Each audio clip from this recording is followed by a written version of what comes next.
आपकी 3PL deal जो होती है ना फॉर सब, वो होती है कस्टम, वेरी कस्टमाइज्ड, ठीक है। AWD तो हम सारों को वही कास्ट करेगा, लेकिन 3PL की डील सम टाइम कुछ लोगों ने एक्सपेंसिव की होती है, कुछ लोगों ने कम की होती है। एक पर्सन जब AWD आया तो उन्होंने मुझे कहा मैं AWD करता हूँ, तो आई वाज लिटिल इमोशनल। मैंने कहा कर दो। आफ्टर लाइक 6 मंथ्स ही केम बैक, उसने कहा AWD तो मुझे ज्यादा कास्ट कर रहा है। तो मैंने कहा let's just review the books review की। ऑब्वियसली वो कर रहा था। मैंने कहा यार व्हाट इज द रीजन? कहा नहीं, मेरा हाउस तो मेरा अपना था। ओके, मैंने कहा अपना वेयर हाउस भी है आपके पास and still you send it over to product AWD, आपने ये तो मुझे बताया ही नहीं था। तो इट रियली डिपेंड्स आप उस कास्ट को इफेक्टिव कर ले। एजेंसी बिजनेस में हो या FBA बिजनेस में हो, ई कॉमर्स की किसी बिजनेस में भी हो, जब भी आप बैठ के कोई डिसीजन लेना, तो वो डिसीजन बिल्कुल गलत है जिसमें आपके पास आगे कोई बुक्स नहीं है, कोई फाइनेंशियल होमवर्क नहीं है, कोई कास्ट कंपैरिजन नहीं है। तो वो डिसीजन मेरे ख्याल से होते ही गलत, वो होता तुक्का है, लग जाए तो ठीक है, otherwise no. And obviously when I just talk to agencies, like yesterday I was like giving advisory to one agency, से यही मैंने पूछा कि आपने ये जो एक मॉडल न्यू इंट्रोड्यूस करवाया था like 6 months back, तो how it is going?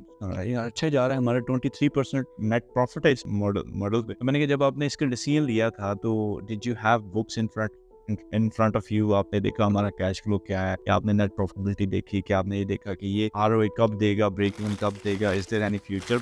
आपने ये रिपोर्ट सारी चेक की थी फाइनेंशियल्स? मैंने कहा हमने वो नहीं चेक की। तो मैंने कहा अगर प्रॉपर्ली आप चेक कर लेते तो हो सकता है कि आप you would be doing in other way, और ये 33% हो। अभी तो ये आपकी लक थी कि यू आर देयर, पर most of the time without watching looking at the books you always take a wrong decision. I took it. तो मैं इसलिए आपको कह रहा हूँ मोस्ट ऑफ द टाइम आप इमोशनल डिसीजन ले जाते हैं।